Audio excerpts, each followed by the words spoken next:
Madison Muxworthy. I'm the Soil, Moisture, Water, and Snow Program Manager at the Yampa Valley Sustainability Council.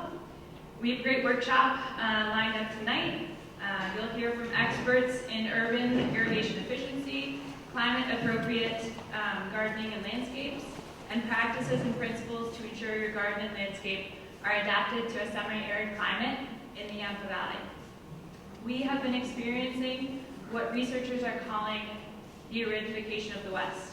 The conditions like the mega drought, which has been going on for the past 20-ish years, lack of summer monsoons. Thankfully, we've gotten some rain recently, so that's great. But we've also had historically low water levels and hot and dry conditions throughout the entire year. All of these are indicative of a changing Yampa Valley climate. We have been shifting to a new abnormal. Now, more than ever, we need to be making smart decisions with our water use. In recognition of these challenges, and with the aim to bring forward solutions, Yampa Valley Sustainability Council created the Soil, Moisture, Water, and Snow program.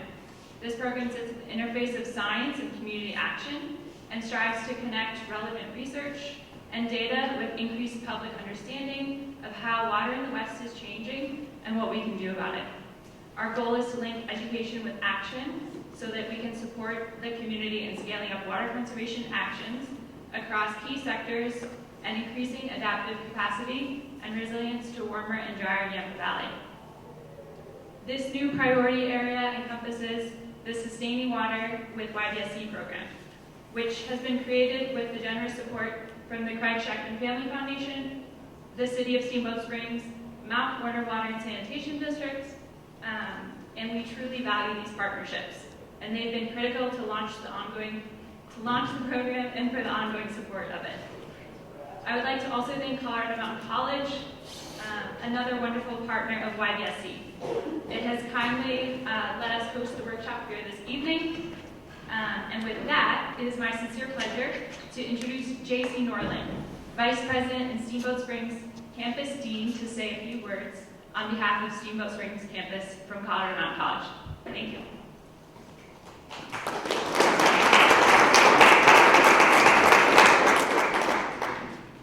Okay, thanks, Maddie. I am J.C. Norland. Welcome to Colorado Mountain College, Steamboat Springs Campus. You're one of the first groups that we've had, community groups, so I want you to give yourselves a round of applause. Inspired of COVID. And thanks for wearing masks. The college decided to start that way. We're going to reevaluate after Labor Day, but thank you very much. We're excited to host a partnership with the Yampa Valley Sustainability Council. I want to acknowledge the Executive Director, Michelle Stewart. We have other things that we're going to partner on as well, so thank you, Michelle. If you aren't aware, the college has a 4-year Bachelor's of Arts in Sustainability Studies. It also has permaculture classes and certificates. And I think at the end of the program, the workshop, you'll have an opportunity to tour that at the Bear Park Permaculture Center. We have a new growing dome, which is really, really cool, and some permaculture beds. So we invite you down there and hope you have a great time tonight. Thank you for being here. Really appreciate you and your support of the campus and sustainability and action. So you're going to learn a lot tonight. Thank you so much.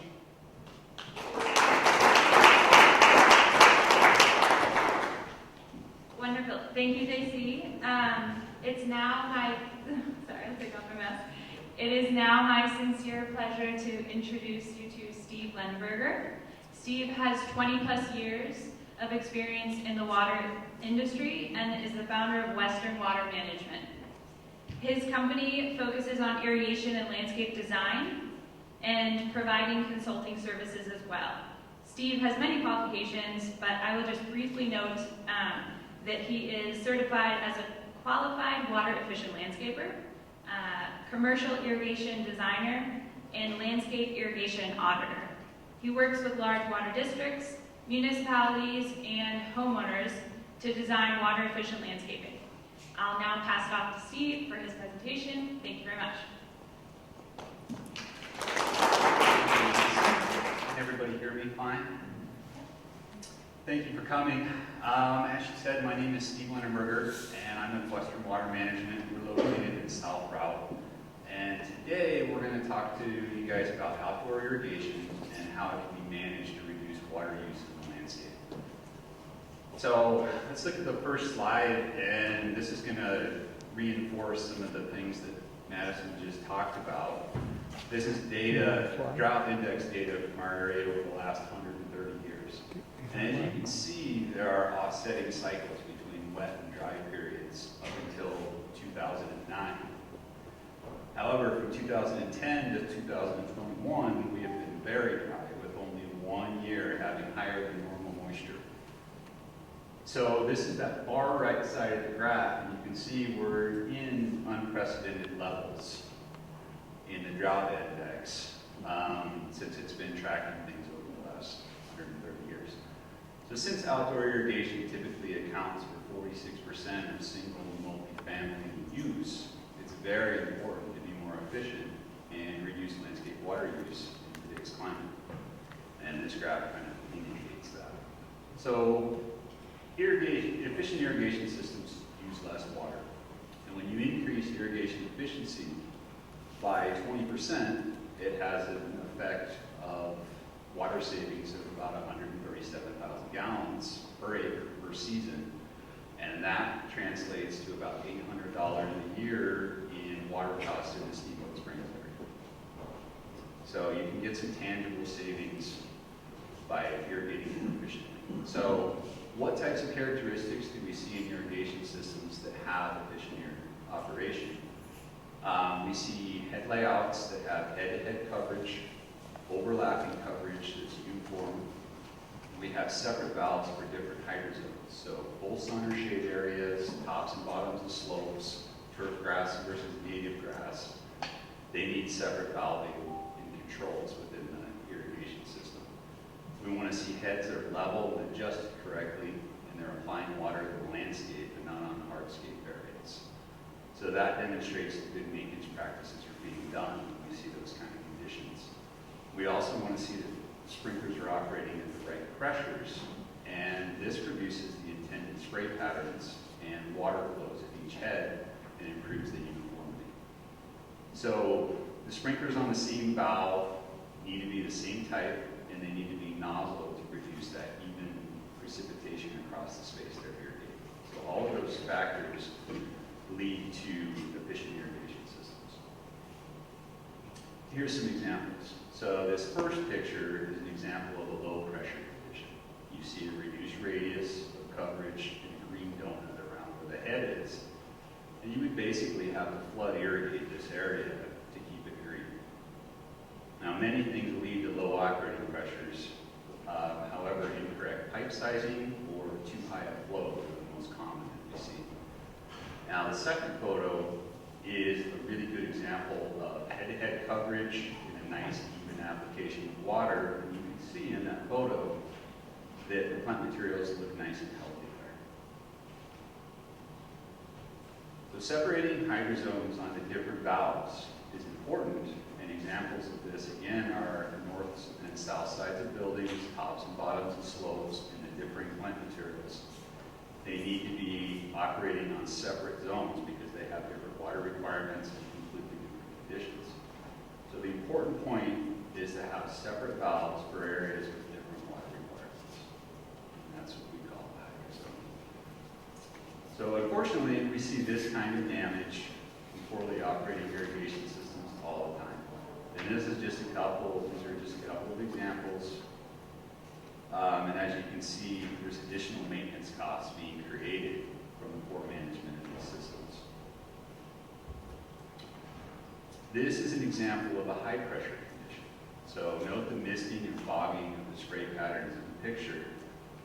Correct operating pressure creates optimal water droplet size and even watering patterns. And so you can see from the misting and fogging, we have very small water droplet sizes, and so any amount of wind will drift those away from the intended area, causing inefficient irrigation. So this condition is easily corrected with pressure regulating heads or installing a pressure regulator at the water source so that we can control the output of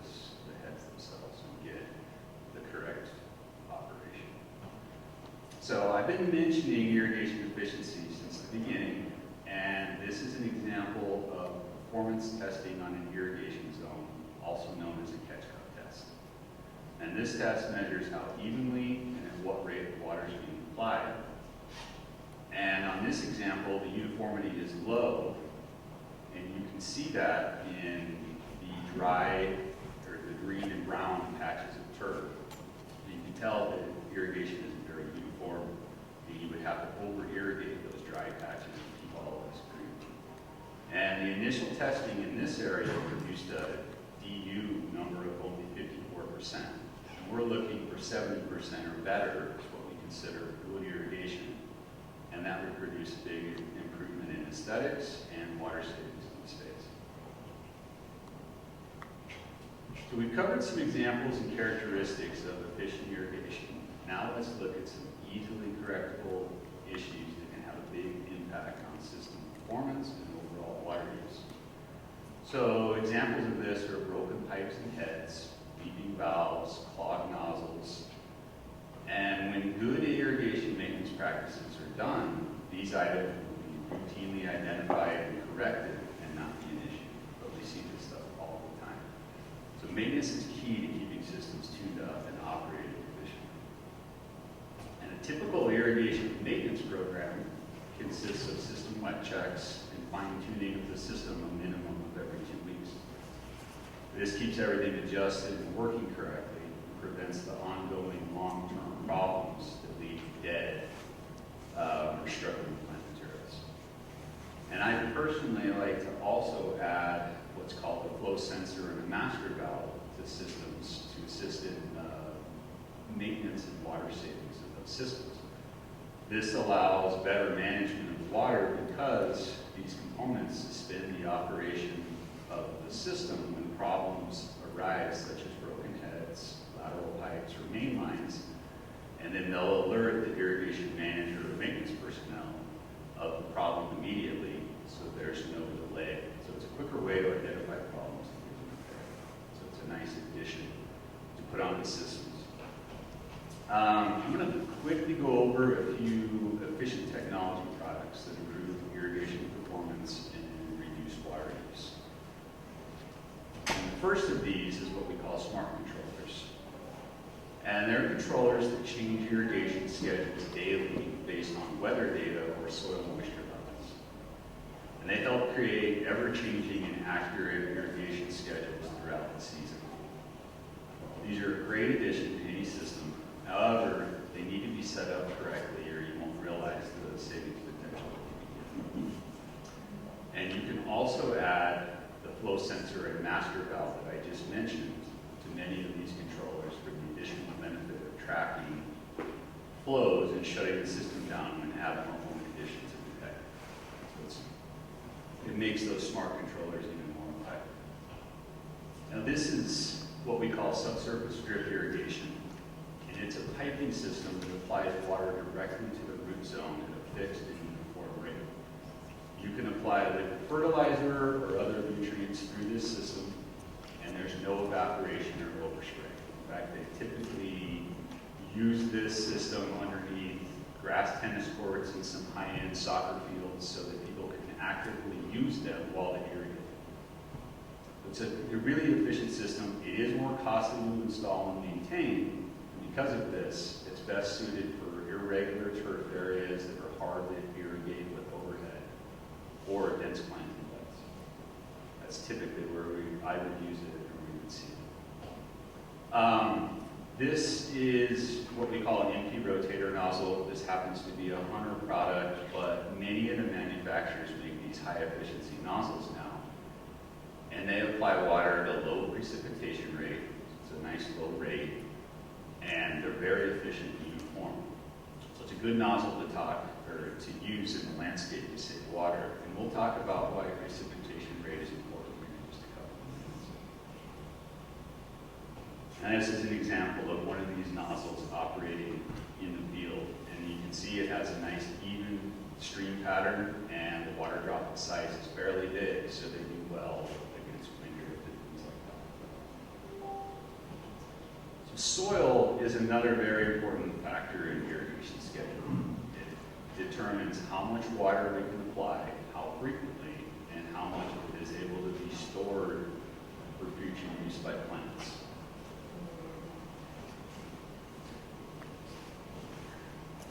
So due to the differing root structures of various plants, they're going to utilize and store water differently. So the shallow root zones are going to need more frequent irrigation and be able to store water for a shorter amount of time. And that's just important to know from an irrigation frequency and application standpoint. So there's 3 ways to determine what soil texture you have. And there's the field method, there's pulling a soil sample and sending it to a lab for a test, or there's the jar method. This is an example of the jar method, and it's just a simple test that visually shows you the different soil textures. And you can see them in the layers very clearly. This is a really easy test for everybody to look at and identify soil. The field method is another identification method, and the gritty feeling of sand is the easiest to identify for free. Clay is sticky and silt is smooth. So you can do it by the field method. I prefer the jar method because I'm a very visual person, so I like that method, but some people really like the field method and it works well.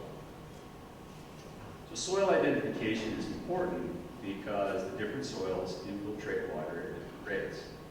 So fewer minutes for clay soils and considerably more for sandy soils. And if we look at the top line, you can see there's 8.6 minutes to reach saturation for clay soil. And if we look over to the right on that line, we see there's 20 minutes of saturation for sandy soil. So there's a big difference in how they accept and store water. All of these soil types, once they reach saturation, any additional runtime minutes from irrigation will result in water and runoff and water waste. And that's why it's important to know what type of soil you have so that you can match the infiltration rate and not exceed it, and then also only fill the soil and not waste that additional water. So here's a good example of runoff, and we've all seen it. It's pretty common on commercial irrigation systems, unfortunately. So the best way to avoid this condition on compacted soils is to use what we call cycle soak, to reduce the run times and not exceed that infiltration rate of the soil. So looking at the example, the irrigation zone applies water at 1 inch per hour, and we need to apply a ½ inch of supplemental irrigation to the landscape. So that would be 30 minutes of run time. So if runoff occurs after only 10 minutes, we need to break the run time into 3 10-minute cycles with a soak period in between the cycles. And this is what we call cycle soaks. You get to 30 minutes of water, however, it's effectively kept in the landscape instead of watering for 30 straight minutes and losing 20 of that. So that's why we cycle soak a lot with our heavy soils. So a good way to improve that infiltration rate, water holding capacity, and other aspects of the soil is by amending them with organic matter. And it's important to continually improve soils as the benefit continues to go on over time. And here's some examples of readily available sources, and they include wood chips, grasses, leaves, and animal manure are the typical ones. So in this section, we're going to talk about irrigation scheduling, what information we use to create the schedules, and where the data comes from.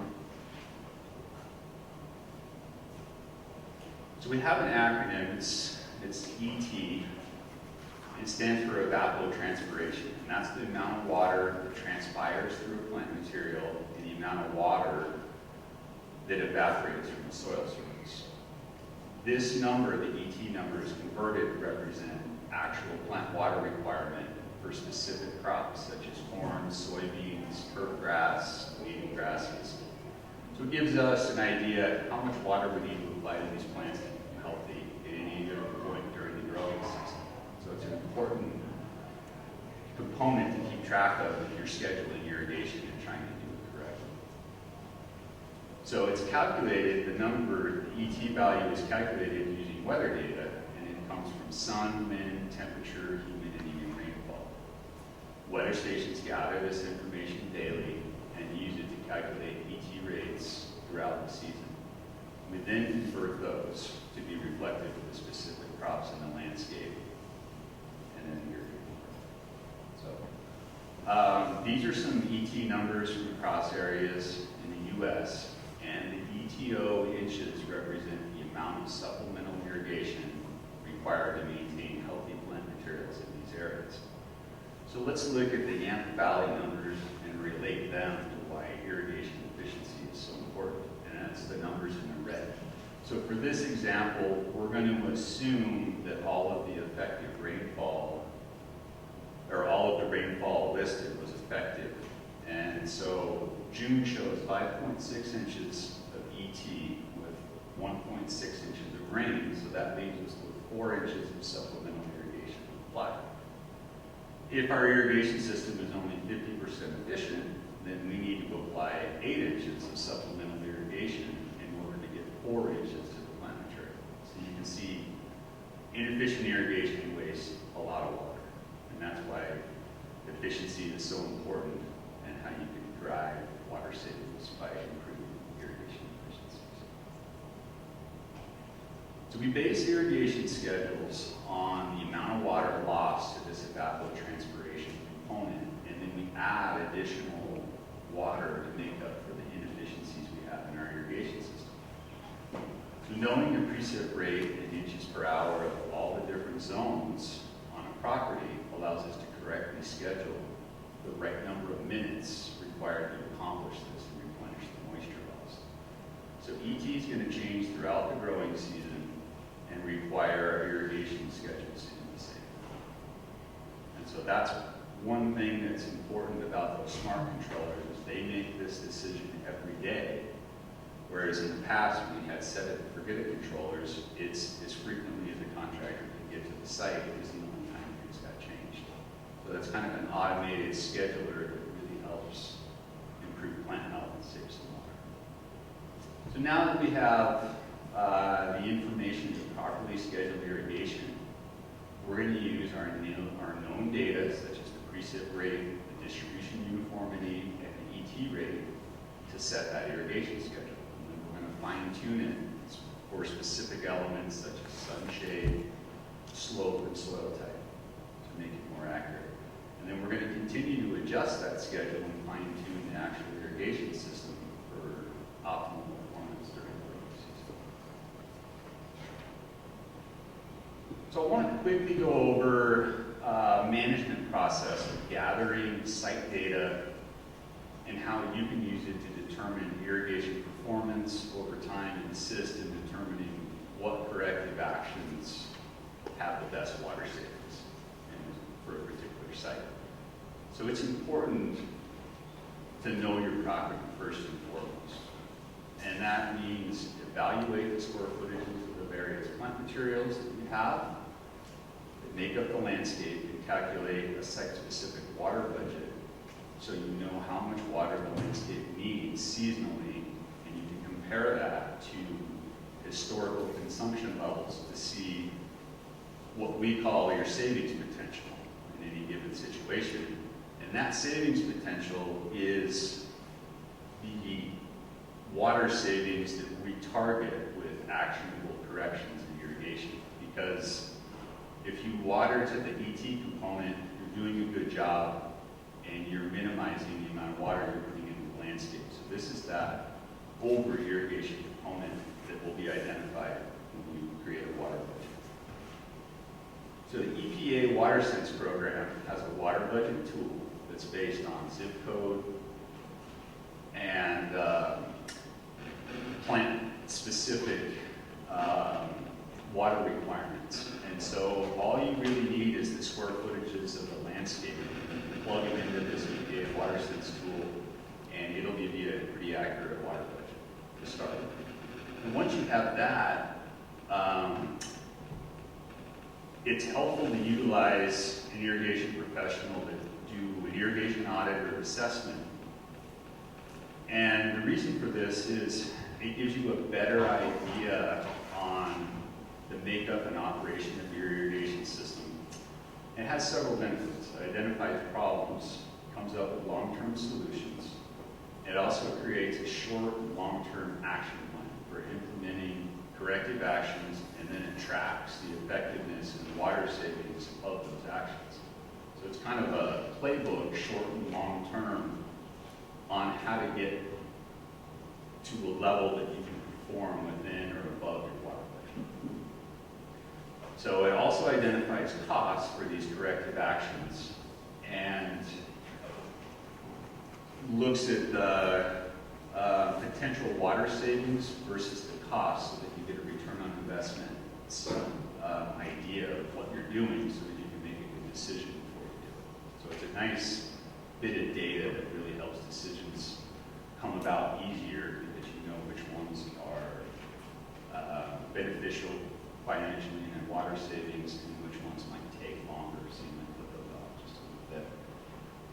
So once you know what you have and what improvements can be made on the site, then we utilize technologies for more efficient irrigation. And these are the smart controllers and some of the other components that we talked about that improve efficiency and help an irrigation manager schedule the system correctly and identify problems quickly.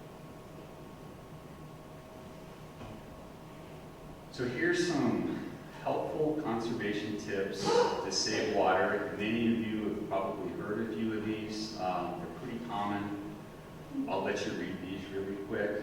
But they're just kind of little helpful tips on when to irrigate when it's a little bit more efficient, shorter cycles, things like that.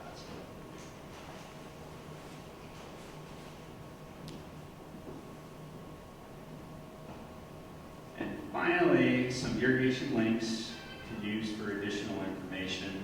You can also go to my website at westernwatermanagement.net for additional resources. So we've covered a lot of information in a really short amount of time. Does anybody have any questions?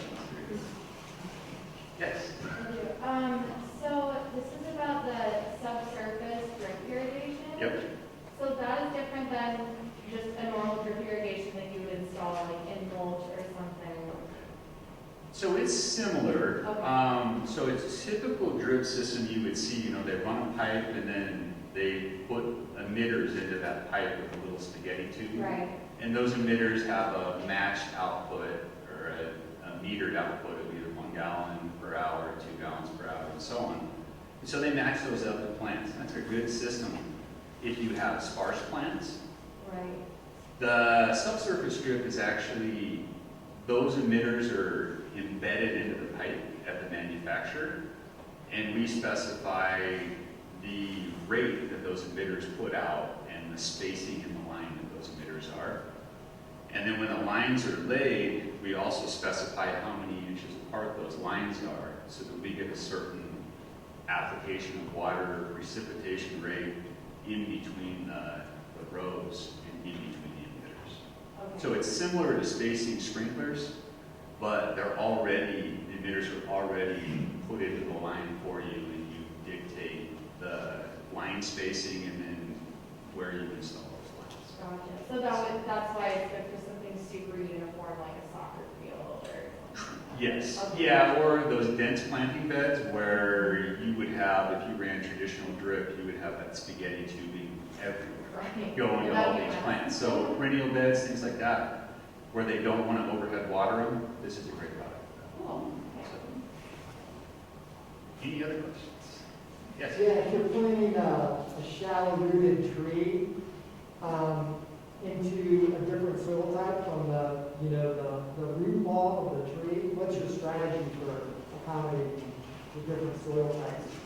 So I like to make the hole bigger and then manipulate the soil around that root ball so that it has a little bit of a buffer before it gets to that abnormal, maybe heavily compacted soil, so that it has some time to basically start growing and not be under stress when it hits that zone, so that it has a chance. So that would be my recommendation up here, is a slightly bigger hole and then manipulate the structure of the backfill so that you've got a little bit of a buffer for it to grow in that isn't so harsh. Any other questions? Well, thank you all for your time. So with that, it's my pleasure to now introduce our awesome panel that we have. Todd Hagemoog is an extension agent and director of CSU Extension in Route County. Todd is an expert in all things related to growing things in the valley. Karen Vale is the owner of a local landscaping and gardening company, Karen's Growing Ideas. Karen is also an expert in native plants in the valley. I'm sure you all know Karen. Marco Lamb is the farm manager at Elkstone Farm. Elkstone is a local farm that focuses on permaculture practices. Kate Brocato is the communications and programs manager at Yampa Valley Sustainability Council and assistant site manager for the Bear Park Permaculture Center. Kate has experience in permaculture and garden design. So with that, thank you all so much for being here. And we are just going to have a little bit of a discussion with a couple of targeted questions that the panel will address. And then we're going to open it up for you all to ask our great panel some questions. So be thinking about those questions throughout our discussion. So the first prompt that I have for you all is outdoor watering of lawns, plants, and gardens accounts for 30% of water use in the city and the district. What do you think are some of the most affordable and impactful ways to reduce outdoor water use in homes and buildings? Awesome. Karen's starting us out. Basically put, get rid of your lawn. Really, I mean, that's the majority of use of water use in any of our landscapes is lawn. And if you insist on having lawn, then have low water, drought tolerant lawns instead of the Kentucky bluegrass that we all love. There's so many other options out there other than lawns. So that I think is the most important part. Anybody else want to address that? Lawns? I'll address the answer, or the question, not the because I thought Karen was going to say native plants.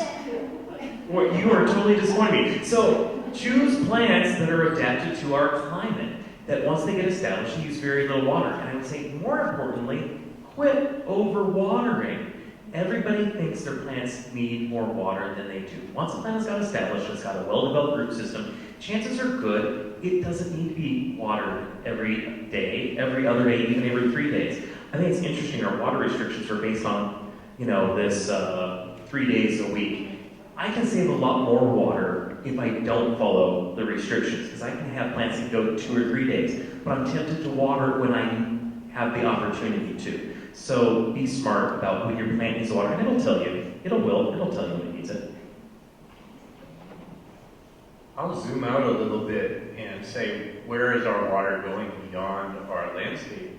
And one of the major water uses in our house is in laundry.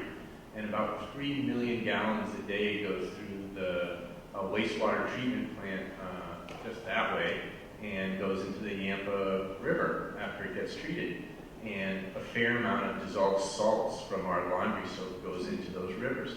One of the easiest things we can do that is take that water from our laundry, put a 3-way valve on the exit valve, and run that to your landscape, and in the winter, send the water back to the sewer, because you don't want to freeze out your landscape in the winter.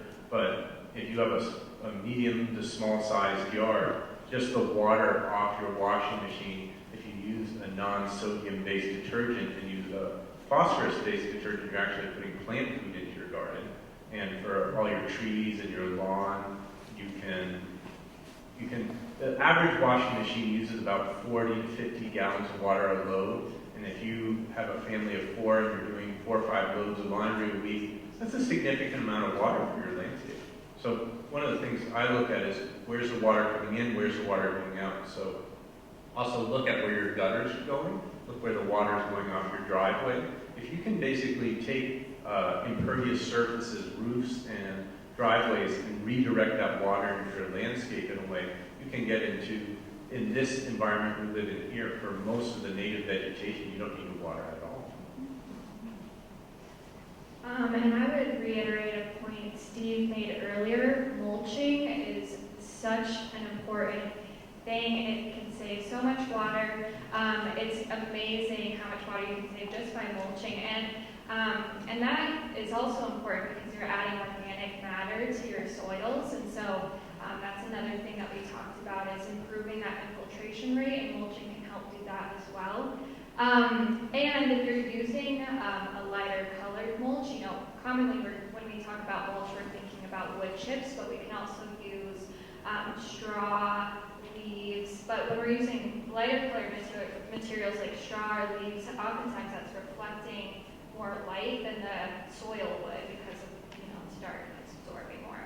And secondly, I would add, take advantage of the ambient water that's falling on your property. And ambient water being just the water that's naturally falling on your property. Oftentimes people are quick to think of methods of storing water, but those, rain barrels, they're a little bit costly. There's laws involved with that you have to be careful of. So take advantage of the ambient water that's already falling on your property and work on storing it in the ground more effectively. And I think, after some of the other prompts, we can go over some ways to do that. Great first response to everyone. Wonderful. As we all know, and as we will see once we visit the Bear Park Permaculture Center, gardens can really be designed in a very thoughtful and impactful way. And that's the same with our landscaping as well. So Steve touched on this earlier, really thinking about your landscaping and the plants that you have and all of those different things, and then basing your design and your watering off of that to reduce a ton of waste. So my next question is, what is one thing all Yampa Valley residents can be thinking about when considering or designing their landscaping or gardening? You'll see in your packet, I proposed a few questions for you to think about as you're redesigning your system. And in permaculture, you may or may not be familiar, but we have a set of 12 design principles, and the first principle is to observe. And observing is so critical because it helps us think about the resources that our system is already providing and using those to their maximum benefit. So you want to think about, where is your water coming from on your property? Where is it flowing to? Where is it being lost? Where is there too much of it? And use those things to your advantage. And we have a lot of different methods in permaculture to do that.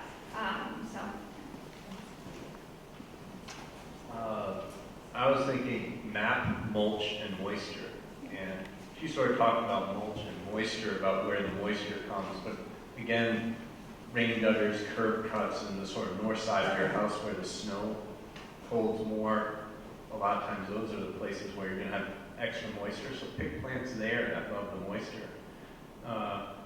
If there was one thing that residents should be thinking about when designing their landscape, is map it well. Map where you put the plants, map where you put your irrigation, because a lot of times in the future you forget where you put those irrigation, and then you hit it with a shovel and then have to repair it. So the more quality maps you have where you put things in, saves you a lot of trouble further down the line when you're installing and remembering your irrigation system. They're so good, aren't they?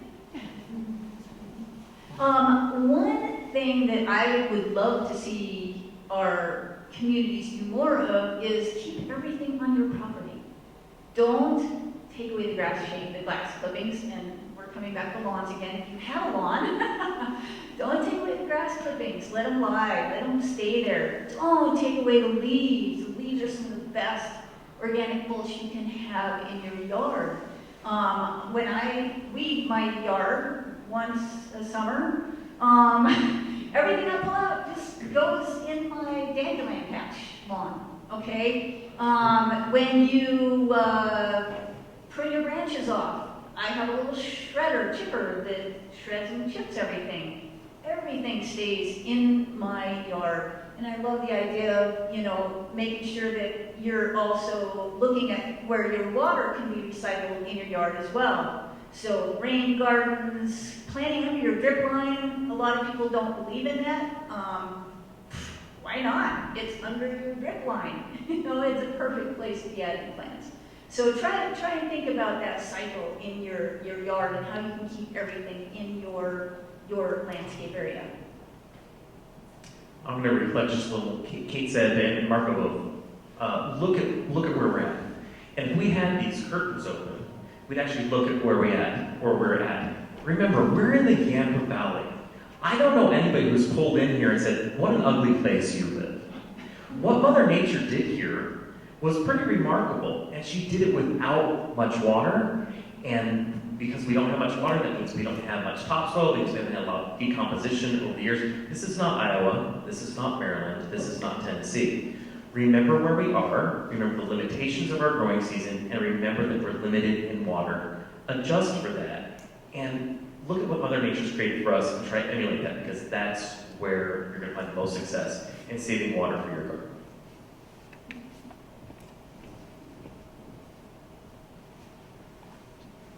I love it. This is great. My next question is, what is the best advice you have ever received? Oh boy, where did I go? That you have ever received or given someone about adapting a garden or landscape to the Yampa Valley climate. So someone comes into the extension office or Karen to you, and they say, I'm having a huge issue with my lawn. I'm from Iowa and I water it all the time. It just keeps dying. What is the advice that you would give them or that you have been given that is golden? Start with the soil.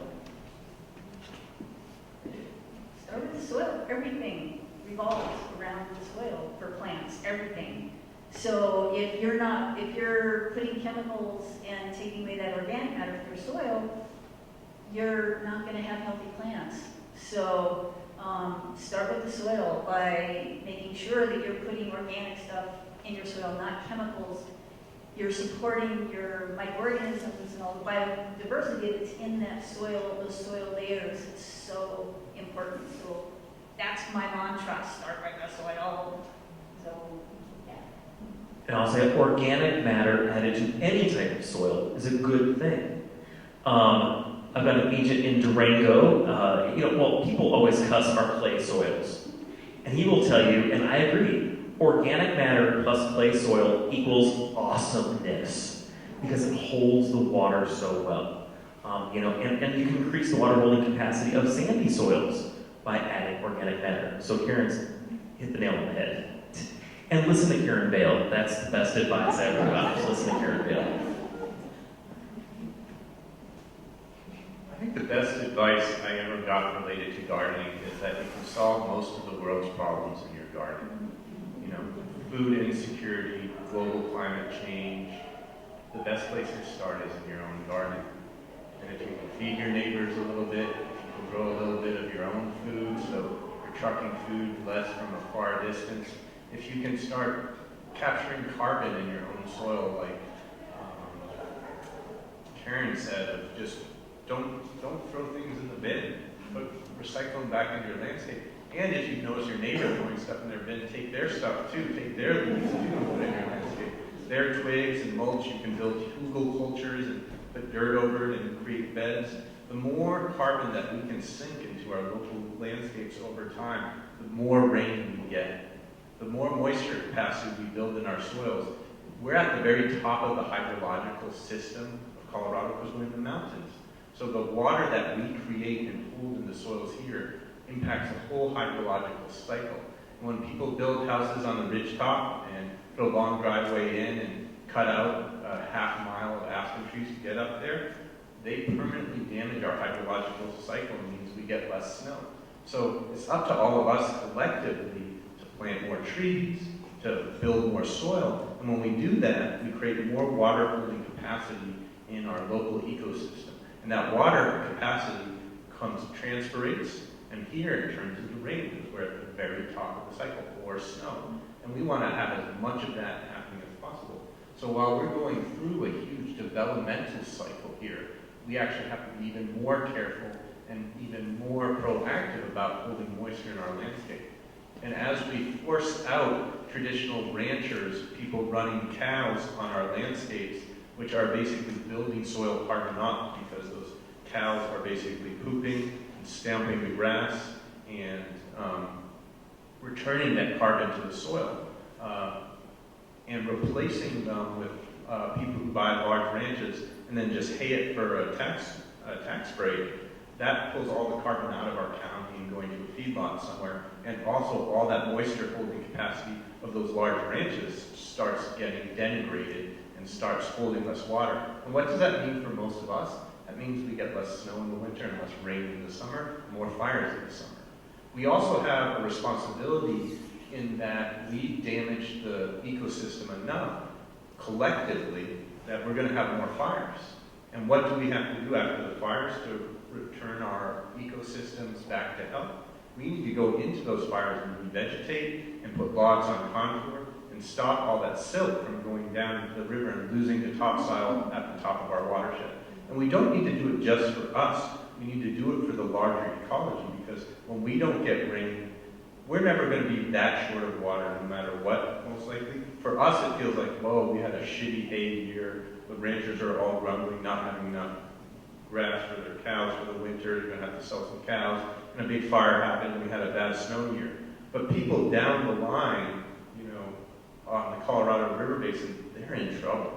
And really, we need to do it not just for us, but for the collective whole West water basin. Very nice. I think the best advice I ever received was probably, and this sounds a little woo-woo, but from the land itself. When I was working at Bear Park more frequently, I started each of my mornings there by walking around the site and getting to know your site that well. You notice every day what's changing, who's been here, where do I need to fix something, and starting your day that way can really help reorient yourself to the site, and you develop such an intimate relationship with it, and you know it so well. And like I said previously, your site is going to tell you what it needs. Your site can tell you what it can provide for you. So listen to your site, listen to what it can tell you, and watch it every day. And it's such a treat and a peaceful moment as well. So. I'm inspired. This has been great. So one topic that has come up a lot this evening so far is lawns. I have a question about lawns now. So one of the hurdles that we face in scaling up our water conservation efforts outdoors is the idyllic green lawn. It's water-intensive turf grass. What do you think are some of the important benefits of considering or creating lawn alternatives, aka natives, anything like that? I want to go first because I know that this is going to be a popular opinion, but lawn is not the problem. Our perception of what a lawn should look like is the problem. Kentucky bluegrass is not a bad grass. Being green in July is the problem. Kentucky bluegrass and all other grasses will go dormant when it gets hot. They're cool season grasses. And if we can just get past this perception that they need to be green and growing to the point that we can run our gas-fueled mower over them all the time, if we can get past that and understand that we take care of them when it's cool. I do not water my lawn at all. I just let it go. It goes into dormancy, and about this time of year, it will come back and it'll be beautiful again. We need to change our perception of what a lawn is, and that's the first step. And then little by little start taking it out and replacing it with natives and other things that are more beautiful anyway. Yeah. Also, I would like to change our perception on what that perfect lawn looks like. Okay, if you're going to have lawn, okay, but I want you to change your perception on what it could be. Okay, dandelions are awesome. Dandelions are one of the best things you can have in your lawn. Really. They have a very deep taproot that goes way down into the soil substrate, breaks up your clay soil, brings up those minerals back up to to the top. Then they die, all that organic matter's in your lawn. They are awesome. Why do we kill them? They provide this beautiful, beautiful spring nectar and pollen for some of the earliest pollinators. We spray them, we kill them. Please. There's one thing to take away from this tonight is to leave the dandelions alone. They're such a benefit to our lawns. Also, other things like clovers, they're a benefit, okay? Add awesome nitrogen fixation for our lawns, again, breaking up the soils. So, again, remove that perception of that perfect green lawn and like some collateral. Have something different in your lawn. They're really beautiful. You'll see such a difference in pollinators coming in and other animals coming to take the food. Birds will come in and eat the seeds of the dandelion. I mean, come on, it's worth it, right? Yes. I think lawns are great for taking naps on, but you really don't need a lawn much bigger than your bed. So you need a place to take a nap. So, and it's nice to lay in the lawn. But I think when we think about how I want to use my water, would I rather have a nice strawberry patch? Would I rather have a nice asparagus patch? Would I rather have an apple tree that has some currants and some strawberries and some rhubarb growing underneath it? Or maybe a nice sour cherry, grow some cherry pies and give to my neighbors who I haven't talked to in a while. I think for me it's more about culture. What is like my relationship to the land is a relationship to culture itself. And if we look at our land that we live on as just something to be managed, something, a chore to be done, that doesn't really give us much of a culture or a sense of place. For me, the little piece of land that I get to call home, like, I want to be in relationship to that, and I want it to nurture it. I want to nurture it. I want it to, like, grow more carbon, grow more food, be more habitat for the wild things. And I want people to come over, I want children to come over and eat yummy, delicious things. I want to have so much abundance of food that I can feed my neighbors and feed my friends when they come visit. Like, because to me, it's sometimes like when I look further out onto the horizon and see all the horrible things in the world happening on like whether it's on a geopolitical or ecological scale, it's disheartening. But when I look out into my own garden and look at the bees flying from my beehives and look at the cherries and the apples and the service berries or sarvis berries up here and the thimbleberries and all the delicious things to eat, there's a sense of goodness. And for me, if I can send something home, is I want you to all have a relationship to that sense of goodness and a sense of place. And if you're old-timers here, maybe you already have that and you can share it with more of your neighbors. And if you're newcomers, maybe you can learn from some of the old-timers and develop some of that sense of place, that sense of home. Very nice. And you know, as we start to move away from lawns, if that's something we're going to transition, there's so many benefits when we do that. And in permaculture, we talk a lot about stacking functions, and that's, like I mentioned earlier, doing the most with the least. So, you know, we're supporting wildlife and pollinator habit. We're recharging, you know, once we start spreading our water and sinking it in the ground, we're recharging groundwater tables, springs, and wells. We're reducing surrounding temperatures and lessening our energy usage by having those big, you know, shrubs and trees on our lawns rather than the lawns. You know, we're perhaps producing food, like Marco mentioned, and providing shade and a nice spot to sit outside. So, yeah. Those are all the questions that I have. I don't know if anyone on the panel has anything else that you would like to add that you feel that you have not said so far.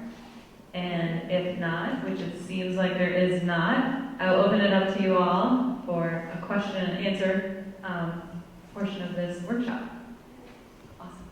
So with the lawn, just for a second, with the lawns, because I was just speaking with a colleague talking about HOAs. So, any thought, I mean, it just, how do you convince an HOA that they don't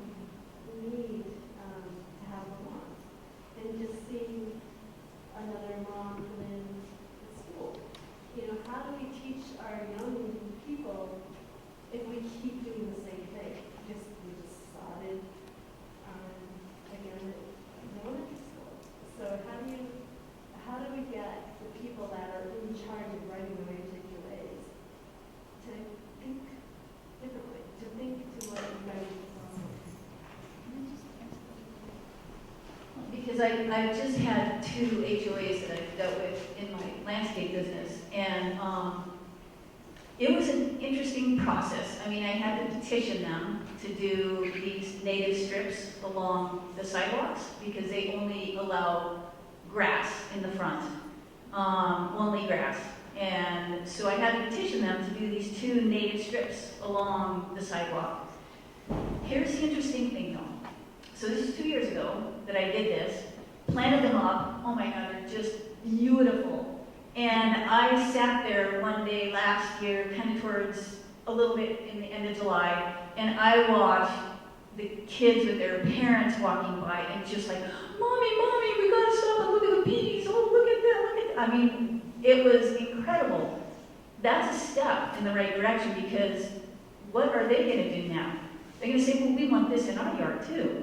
And so it's the process of bucking the trend a little bit and starting little bit by little bit and having the people see what can be done. And once you take that step and they see what can be done and there's alternatives to lawn and to, rhododendrons and azaleas, then you start getting the people behind it, behind that movement. And I think that's kind of, well, how I've done it and made some progress in that. Of course, education with kids is vital too, but, yeah. I'm going to give you the mean answer. But the mean answer is, who wants to be on an HOA board? Almost no one. HOA boards are fractious, people argue, people have lots of different opinions. So no one actually wants to be on the board. So if you want to actually make a landscaping difference, go sign up for your HOA board. Sometimes there's elections, but usually you're just like, I'll do it.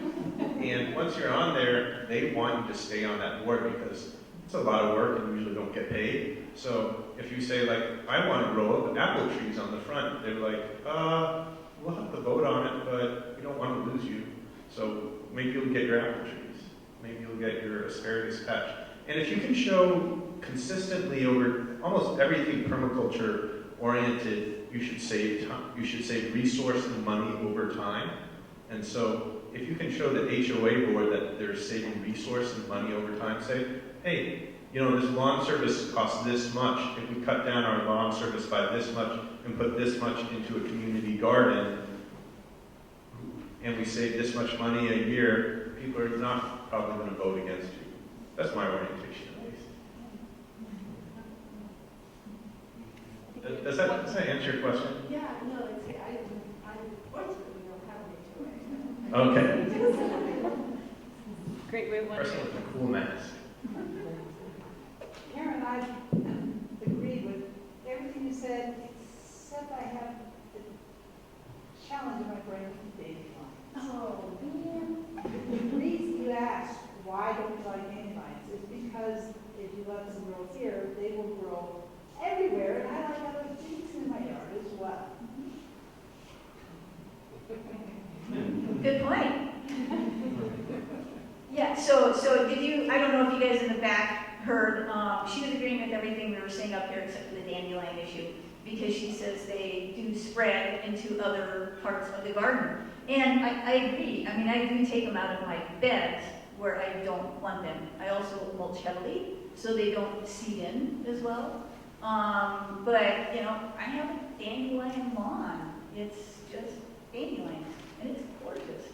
But, in other areas, mulch heavily, get in there early when they're just starting to sprout up and pull them out if you don't want them in those other areas. Yeah, that's definitely doable. But in your lawn, we don't have a lawn, so. Okay. But You can get your revenge by eating them too. Yes. That's why. Or we made a really delicious dandelion cordial on the farm that goes in our Manhattans now. And that it really changes your relationship to the dandelion.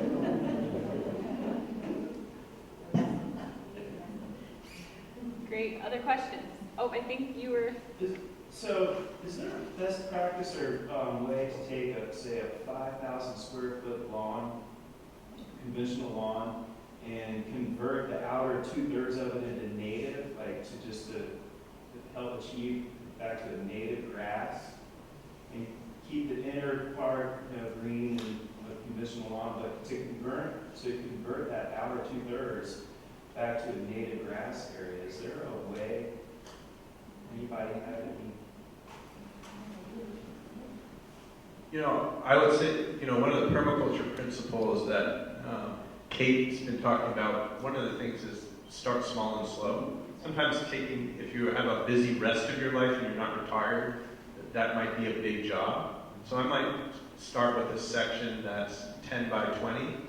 And the method I use as a permaculture method is you can go down to the bike shop, get a couple of cardboard boxes from the bike store, throw that down on the lawn, put 4 to 6 inches of compost on it, then put 4 to 6 inches of leaves and another 4 to 6 inches of compost, and then some mulch on top of it, and plant something pretty in it for a year before you could plant whatever you want, but if you're already watering it, you can plant some vegetables, plant some squash, plant some pretty flowers, and then a year after that, after it's mellowed out and decomposed a little bit, then sort of seed it with natives, and then it should have no problem. And then if you're happy with that process, I would just go, oh, this year we'll do 2 bike boxes worth, or 4 bike boxes worth.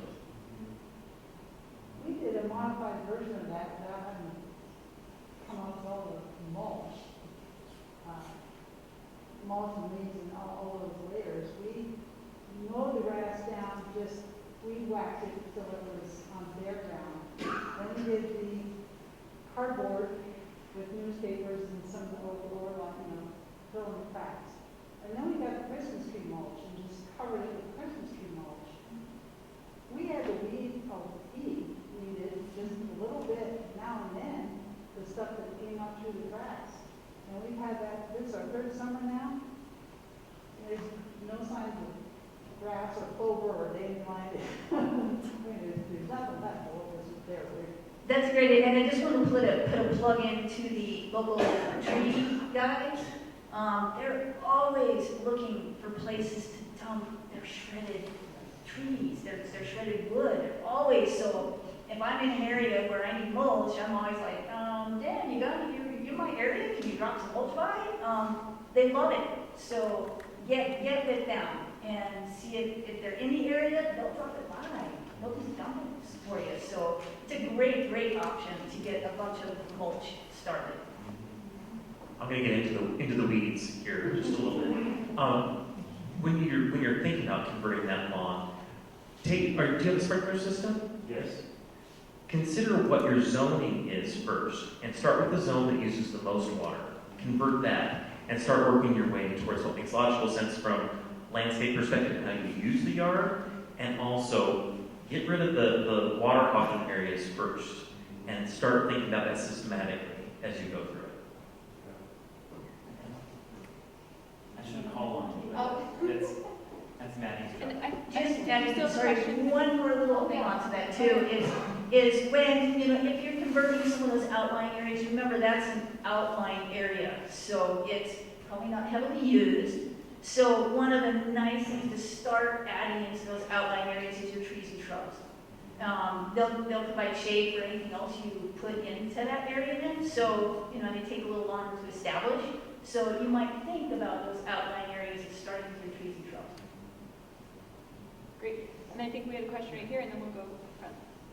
If you've got one of the lawns that the soil is total clay and the lawn is, you can't do anything with it, what do you augment the soil with without rototilling, mulching? You want to keep the lawn, right? Yeah, at least, that's to start the question. I like to keep the lawn. So if you're keeping the lawn and you want to improve the soil under it, Yes. correct? Yes. The clippings is the #1 thing, returning organic matter, core cultivation or aeration, and allowing those plugs to come up and then break back down. And oftentimes, if you core cultivate a lot, you can add organic matter in compost or things like that into those holes, and eventually it'll start working its way in and improving the soil, even though you've still got lawn. And no chemicals at all. Because what you're doing when you add those chemicals is you're destroying any chances that those bugs that are down there are going to be able to break down any of that organic matter you add to it. You want to maintain an organic horizon layer all the way down. By adding chemicals, you're destroying those microorganisms that are able to break down the organic matter. So no weed feed, no chemicals, no Roundup spray. It needs to be all organic. And up front here? And if you wanted a really lush lawn and put lots of nutrients in it, you could also compost, do some home compost and do compost tea and spread compost tea on your lawn, and it will regenerate it pretty quickly as well.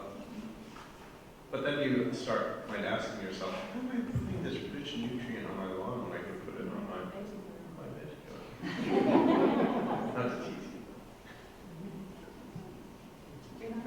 Okay, now I have two questions. One's about the compost tea. If you're putting compost tea in your veg bed, is that something that you would do multiple times in the season, or that you just do it in the beginning, or what? Is there an advantage to doing it multiple times? There is advantage to doing it multiple times, and it really depends on how intensively you're gardening. Like at Elkstone, we were growing inside a hoop house, which doesn't have it's outside of nature, it's sort of an enclosed environment. So we're constantly adding nutrients because we're taking tons of nutrients out.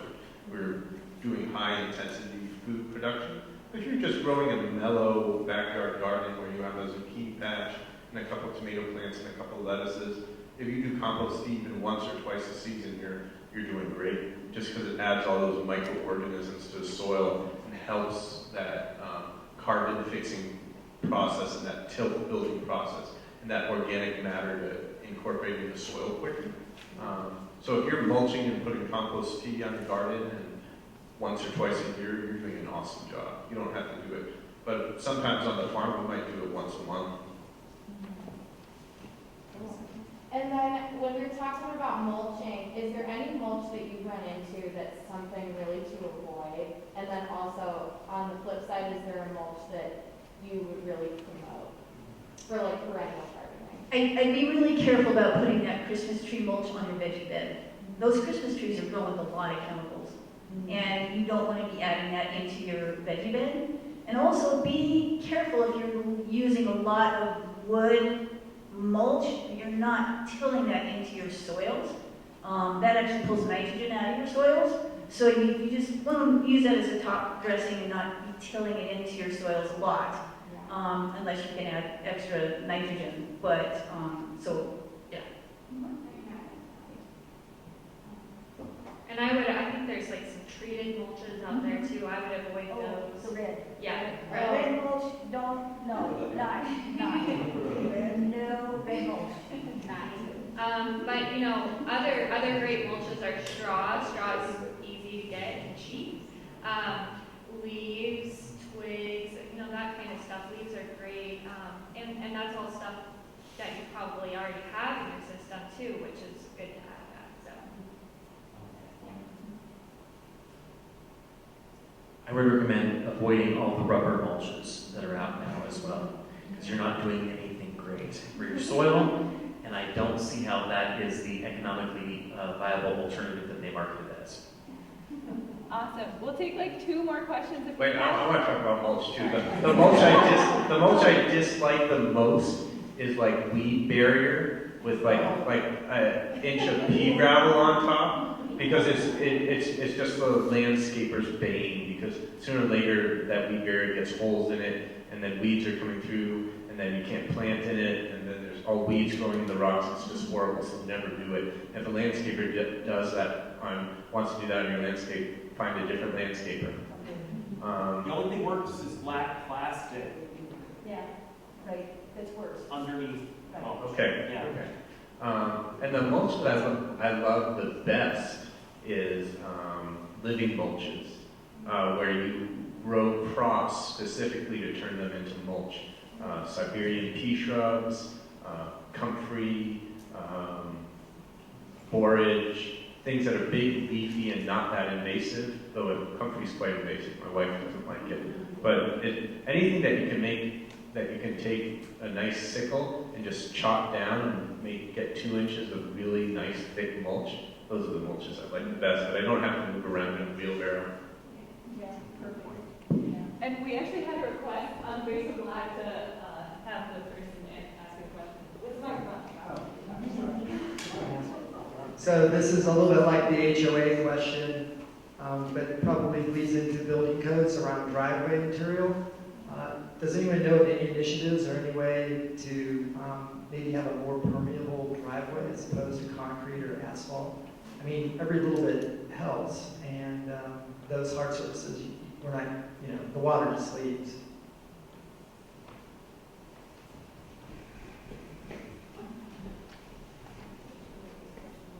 I think he asked if you have alternatives to hardscape driveways. And I've actually designed a project in Boulder, a permaculture project where we had a permeable driveway, and it looks like it's still a concrete product, but it's a concrete lattice. And then so water infiltrates through the driveway, and then they basically planted it with small native forbs that filled in the driveway. And it actually looks really pretty. The only problem around here is that if you're in the mountain areas and you have aspens, the aspens would just go right through it. So about the regulations around it, well, I think dirt roads are still legal as far as I know. Not in the city. Not in the city. I've seen permeable. Yeah, I personally have never come across any issues with laying down permeable pavers. Never had anybody, even at HOAs, I've never had any issues with that, so. I know that Irene Nelson has a permeable paver system like Marco was talking about, with I think Creepy Time in it, maybe, in Fairview. And she's had that for many years, so I can't imagine it's against it. Kate, what do you know? I've seen them around. Yeah, I've seen quite a few. Holy Time can be really beautiful too. Yeah, yeah. Yeah, I've seen them around town as well, so I think they are allowed. I've seen one at 4th Street, I know it's a nice one. So, and then I would just add to that, if we're thinking about impervious surfaces, think about where those are draining and how you can catch the drainage. If doing a more permeable driveway is a barrier to you, think about how you can catch that with, we use ditches and things like that. So that's another option. So, just a little addition onto that too, one of the best ways along your non-permeable surfaces is doing strip gardens. We call them hell strips. They're gardens that will take anything you throw against them. They're totally drought tolerant. You don't have to water them. They're getting all the runoff from your permeable, non-permeable surfaces. It's really hard to see. And then they're just a strip right along any of those surfaces where the water runs off, catches in the soil, it filters all the water, it creates these beautiful little growing habitats right along those surfaces. So that's a good one too. I'm going to be the fly in the ointment again here. We're talking about capturing all the water, and that's a good thing. We also have to remember that we all really like this river down here, and that some runoff isn't a bad thing. The key is cleaning the water before it runs off. So doing all of these things that we've talked about and being very wise about what chemicals you use or don't use is preferable, and how you return that water to the stream is as important as keeping it on in the first place.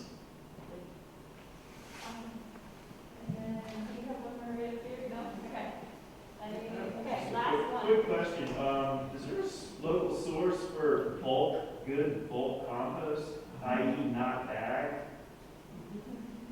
Is there a good local source? Well, there's Milner Mall, but again, I don't use that in veggie gardens. You don't know where that mulch has come from. Because they compost everything, and some of the things that I've seen going in there, it's like, I don't think I want that in my veggie bin. But I have found, Kitty Connect carries this absolutely gorgeous bulk compost that I use by the yard for my plantings. And I got the background on it, and it's a really high quality compost. It's expensive, but really high quality, clean compost. So you might check there. I haven't found bulk compost anywhere else, so I don't unless you guys know of any other place. Where? Mark Berkeley's starting to create it in Pittsburgh. And it's not innovative ag anymore. It's called Innovative Regeneration, and that's coming online. Probably he's still working on that, but I believe he'll have it for sale hopefully by next year.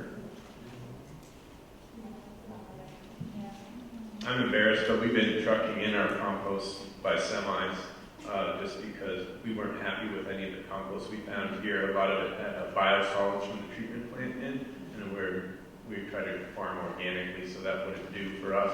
And just the quantities that we want to do a fair bit of regenerative agriculture.